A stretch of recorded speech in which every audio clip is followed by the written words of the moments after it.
프롤로그, 잊혀진 논문. 1900년 봄, 네덜란드의 식물학자 휴고 드 프리스는 자신의 연구실에서 오래된 학술지를 뒤적이다 한 논문을 발견했습니다.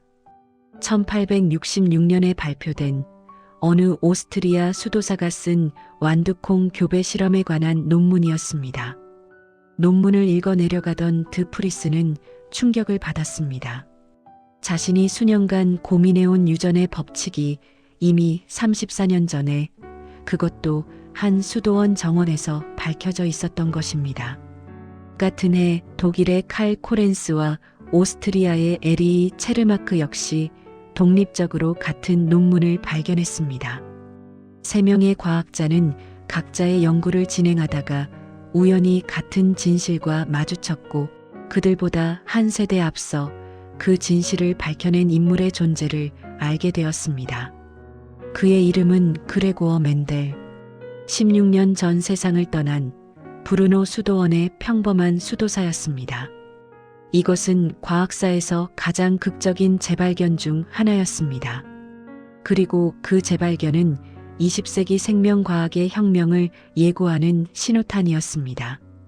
1장. 격동의 시대, 조용한 시작. 1822년 7월 20일 오스트리아 제국의 슐레지엔 지방 하인첸도르프라는 작은 마을에 한 아이가 태어났습니다. 요한 멘델 훗날 수도회에 들어가며 그레고어라는 이름을 받게 될 소년이었습니다. 그의 아버지 안톤 멘델은 소장농이었고 어머니 로지네는 정원사의 딸이었습니다. 가난했지만 교육의 가치를 아는 가정이었습니다. 어린 요한은 일찍부터 학문적 재능을 보였습니다. 마을 학교를 거쳐 김나지움에 진학했지만 학비 문제는 늘 그를 따라다녔습니다. 아버지가 농사일 중 부상을 입으면서 가정 형편은 더욱 어려워졌고 요한은 개인 과외를 하며 학비를 벌어야 했습니다. 그는 나중에 회고록에서 이 시절을 끊임없는 불안의 시기라고 적었습니다. 1843년 21세의 요한은 중대한 결정을 내립니다. 브루노의 성 토마스 아우구스티노 수도원에 입회한 것입니다. 이는 단순히 종교적 소명만은 아니었습니다. 당시 수도원은 학문 연구의 중심지였고 특히 브루노 수도원은 과학 연구로 유명한 곳이었습니다. 수도원장 시릴 나프는 자연과학을 장려했고 수도원은 도서관과 실험시설을 갖추고 있었습니다. 수도회에 들어간 요한은 그레고어라는 수도명을 받았습니다. 그리고 이곳에서 그는 비로소 경제적 걱정 없이 학문에 몰두할 수 있게 되었습니다. 수도원은 그를 빈 대학에 보내 물리학과 수학을 공부하게 했습니다. 그곳에서 멘델은 크리스티안 도플러에게 물리학을, 프란츠 웅거에게 식물학을 배웠습니다. 특히 웅거 교수는 멘델에게 체계적 실험과 수학적 분석의 중요성을 가르쳤습니다. 멘델이 살던 19세기 중반 유럽은 격변의 시대였습니다. 1848년 유럽 전역을 뒤흔든 혁명의 물결이 지나갔고 산업혁명은 농업사회를 공업사회로 급속히 변화시키고 있었습니다.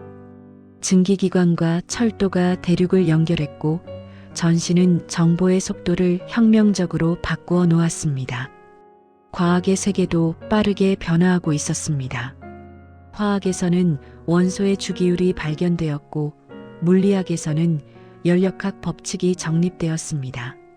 생물학에서는 세포설이 확립되었고 1859년 찰스 다윈은 종의 기원을 출판하며 진화론의 시대를 열었습니다. 하지만 생명의 가장 근본적인 질문 중 하나는 여전히 미스터리로 남아 있었습니다. 부모의 형질은 어떻게 자식에게 전달되는가? 당시 지배적인 이론은 혼합 유전설이었습니다.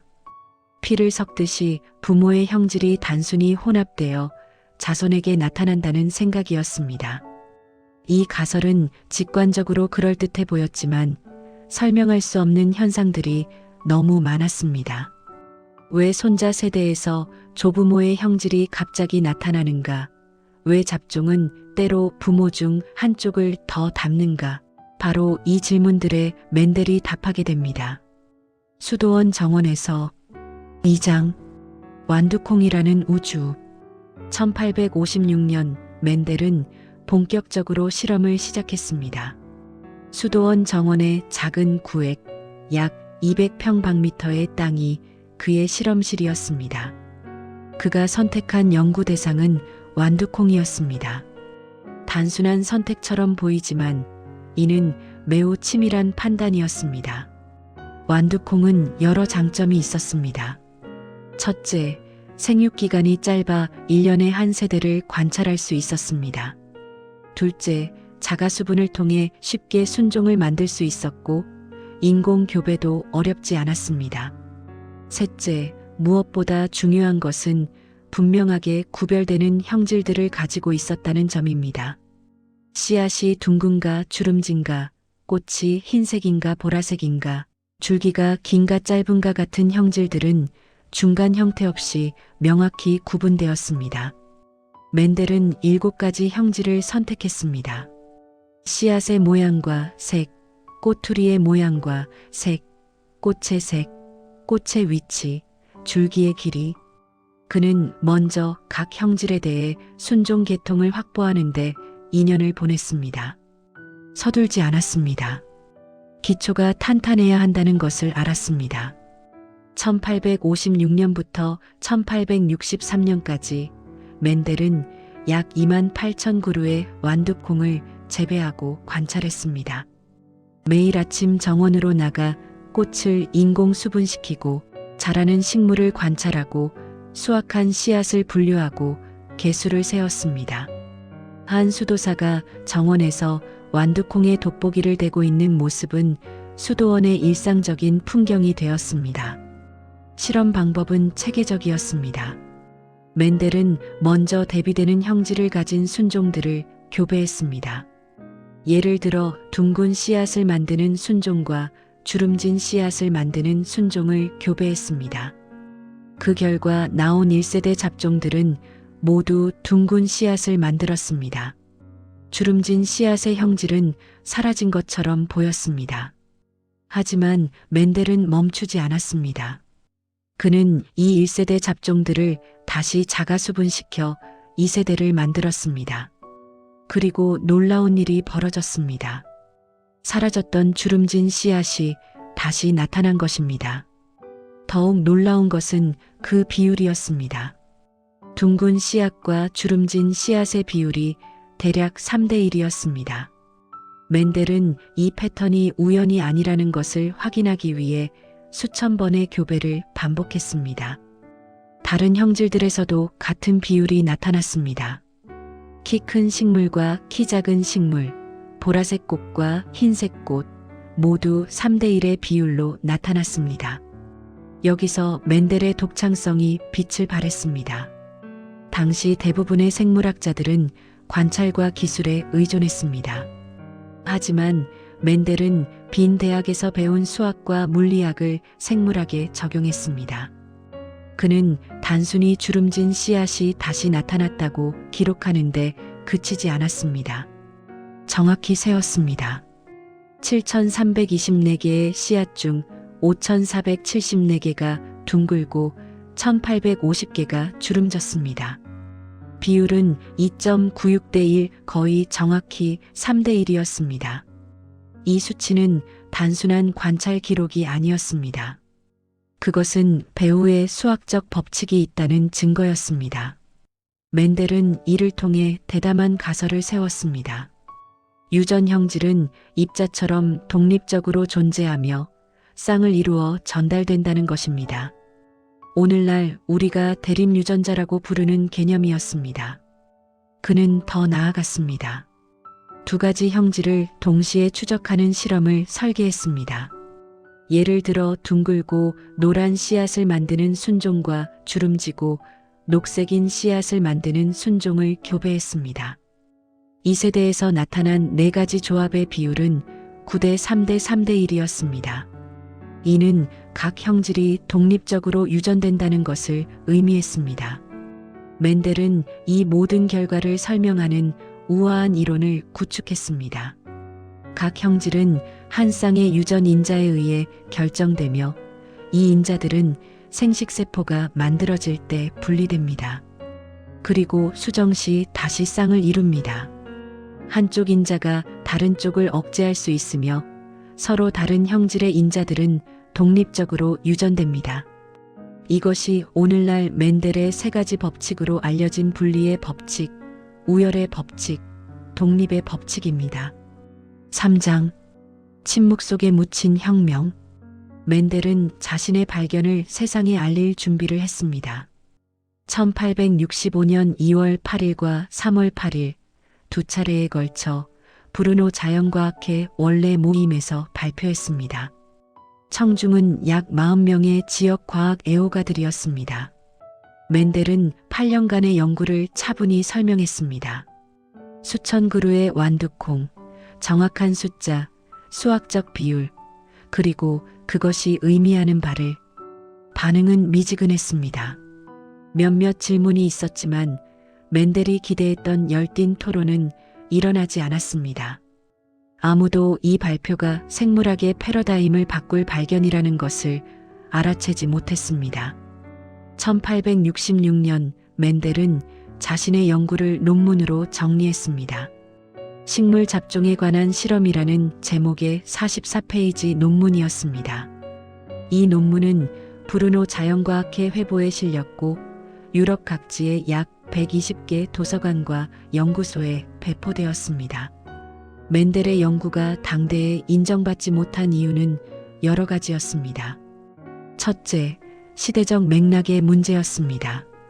1860년대 생물학계는 다윈의 진화론 논쟁으로 들끓고 있었습니다. 생명의 기원과 진화라는 거대 담론에 비해 완두콩의 형질 유전은 사소해 보였습니다. 멘델의 연구는 진화론을 지지하는 것도 반박하는 것도 아닌 전혀 다른 차원의 질문을 다루고 있었습니다.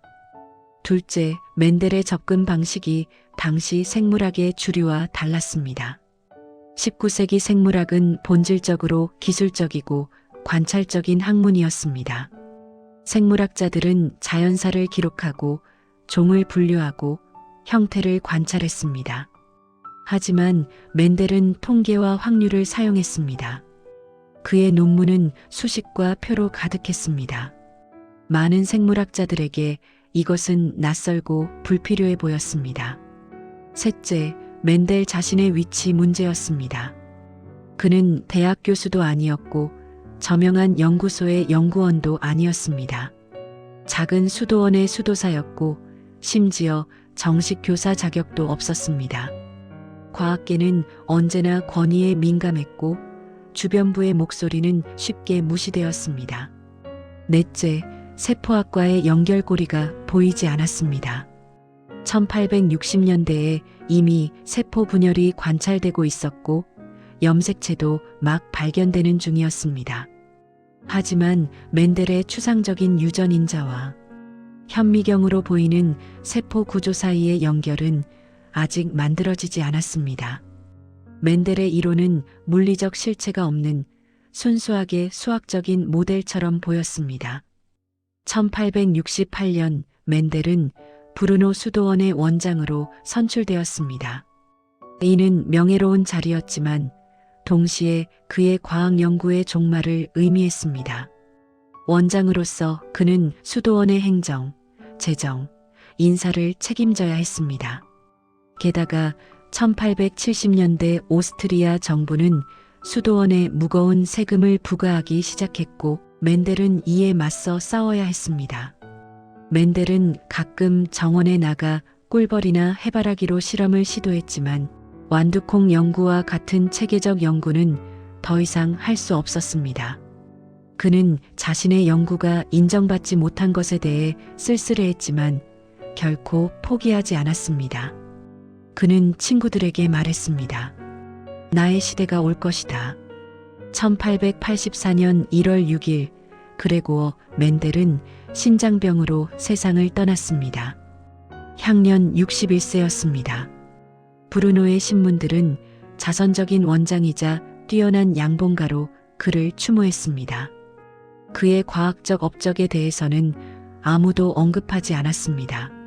수도원 후임자들은 멘델의 서류를 정리하며 그의 연구 노트 대부분을 불태워버렸습니다. 그들은 그것이 중요한지 알지 못했습니다. 사장, 부활과 혁명.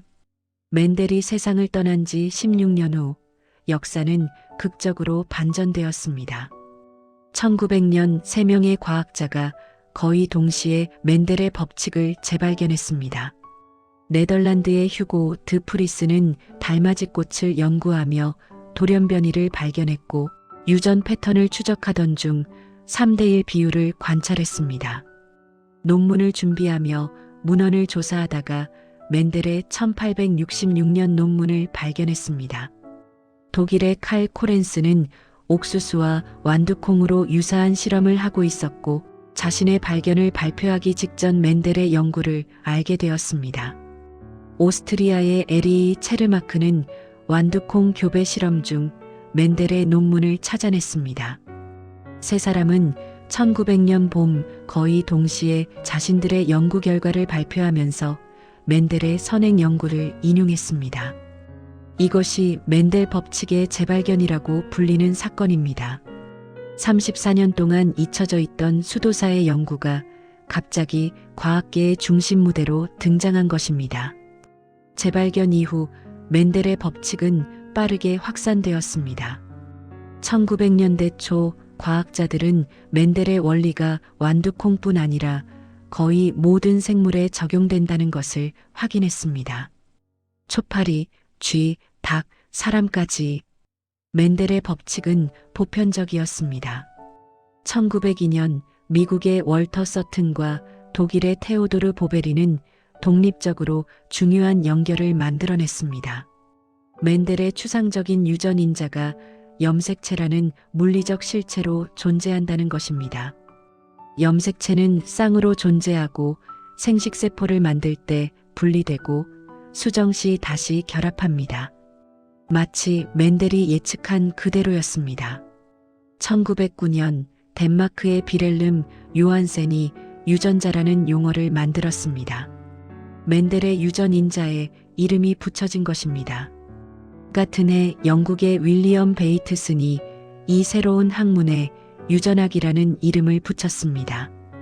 1910년대 토머스 헌트 모건은 초파리 실험을 통해 유전자가 염색체 위의 특정 위치에 일렬로 배열되어 있다는 것을 증명했습니다. 그는 유전자 지도를 만들기 시작했습니다. 멘델의 이론적 틀은 이제 구체적인 지도로 그려지고 있었습니다. 멘델의 유전학은 다윈의 진화론과 만났습니다. 아이러니하게도 다윈 자신은 유전 메커니즘을 이해하지 못해 고민했었습니다. 혼합 유전설로는 자연 선택을 제대로 설명할 수 없었기 때문입니다. 하지만 멘델의 입자 유전 이론은 이 문제를 해결했습니다. 1930년대와 40년대 로널드 피셔, 시월 라이트, JBS 할데인 같은 과학자들은 멘델 유전학과 다윈 진화론을 수학적으로 통합했습니다. 집단 유전학이 탄생했고 현대적 종합이라 불리는 새로운 진화 이론이 완성되었습니다. 진화는 유전자 빈도의 변화로 설명되었습니다. 멘델의 정원에서 시작된 생각이 이제 생명 전체의 역사를 설명하는 이론이 된 것입니다. 1953년 제임스 왓슨과 프랜시스 크릭이 DNA의 이중나선 구조를 밝혀냈습니다. 유전자의 물리적 본질이 마침내 드러난 것입니다. DNA는 4가지 염기의 배열로 정보를 저장하고 이 정보가 단백질을 만들고 단백질이 형질을 결정합니다. 멘델이 수학적으로 추론했던 유전인자의 정체가 화학적으로 밝혀진 순간이었습니다. 1960년대에는 유전 암호가 해독되었고 1970년대에는 유전자 재조합 기술이 개발되었습니다. 과학자들은 이제 유전자를 읽을 수 있을 뿐 아니라 쓸 수도 있게 되었습니다. 멘델은 형질을 관찰했지만 그의 후예들은 형질을 설계하기 시작했습니다. 2003년 인간 게놈 프로젝트가 완성되었습니다.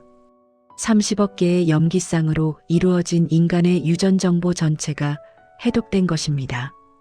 우리는 이제 인간이라는 완두콩의 전체 씨앗 모양을 알게 되었습니다. 5장 멘델의 유산. 멘델의 법칙은 가장 먼저 농업에 적용되었습니다. 20세기 초부터 육종가들은 멘델 유전학을 이용해 체계적으로 품종을 개량하기 시작했습니다. 더 이상 우연에 의존하지 않았습니다. 원하는 형질을 가진 개체를 선택적으로 교배하고 예측 가능한 방식으로 결과를 얻어냈습니다. 이것은 녹색혁명으로 이어졌습니다.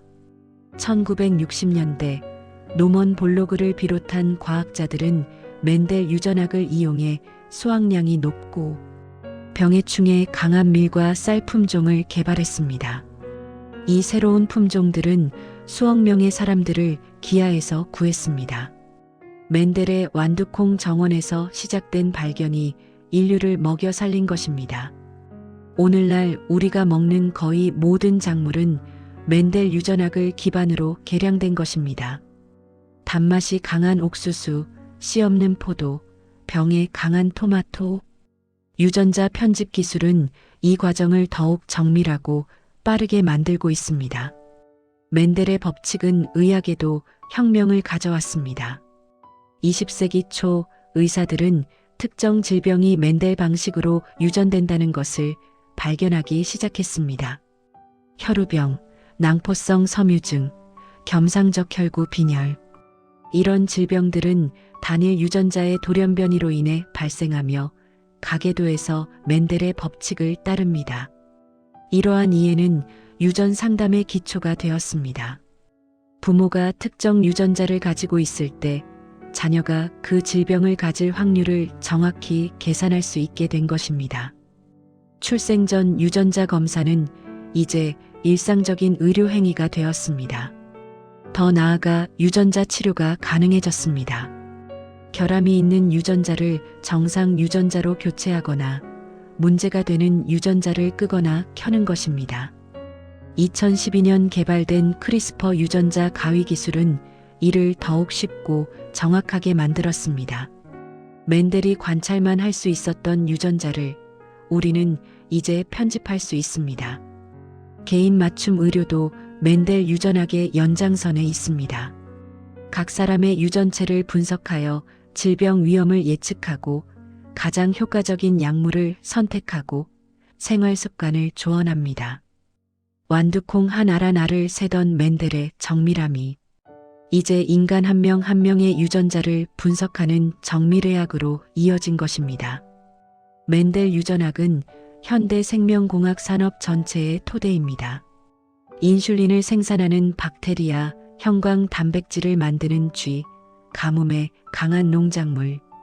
이 모든 것은 유전자를 이해하고 조작할 수 있기 때문에 가능합니다. 제약 산업도 멘델 유전학에 의존합니다. 새로운 약물을 개발할 때 표적 유전자를 확인하고 그 유전자가 어떻게 작동하는지 이해하고 그것을 조절하는 물질을 찾습니다. 많은 현대의약품들은 특정 유전자 산물을 타깃으로 합니다. 법의학에서도 멘델 유전학은 핵심입니다. DNA 지문 분석은 유전자의 다양성을 이용합니다. 각 사람은 고유한 유전적 변이 조합을 가지고 있으며 이는 멘델의 독립법칙의 결과입니다. 범죄 수사, 친자 확인, 신원 확인 모두 멘델이 발견한 원리를 응용합니다. 에필로그 완두콩 너머 2000년 멘델 탄생 178주년을 맞아 체코 공화국은 그를 기념하는 우표를 발행했습니다. 우표에는 멘델의 초상과 함께 완두콩, DNA 이중 나선이 그려져 있습니다. 하나의 이미지 안에 과학혁명 150년의 역사가 담긴 것입니다. 오늘날 우리는 멘델이 꿈도 꾸지 못했던 능력을 가지고 있습니다. 우리는 유전자를 읽고 쓰고 편집합니다. 멸종 위기종을 복원하고 맞춤형 장기를 만들고 유전병을 치료합니다. 심지어 인간 배아의 유전자를 편집하는 시대에 와 있습니다. 하지만 이 모든 것의 시작점은 여전히 브루노 수도원의 작은 정원입니다. 한 수도사가 완두콩을 심고 수분시키고 관찰하고 세고 생각했던 그곳입니다. 멘델은 최첨단 장비가 없었습니다. 거대한 연구비도 없었습니다. 그가 가진 것은 호기심, 인내심, 그리고 자연이 수학의 언어로 말한다는 믿음이었습니다. 과학사를 돌아보면 가장 위대한 발견들은 종종 가장 단순한 질문에서 시작됩니다. 왜 둥근 씨앗과 주름진 씨앗이 항상 3대1로 나타날까? 멘델은 이 간단한 질문을 끝까지 파고들었고 그 답은 생명 자체의 비밀로 이어졌습니다. 오늘날 생명과학은 복잡하고 전문화되어 있습니다. 하지만 멘델의 정신은 여전히 유효합니다.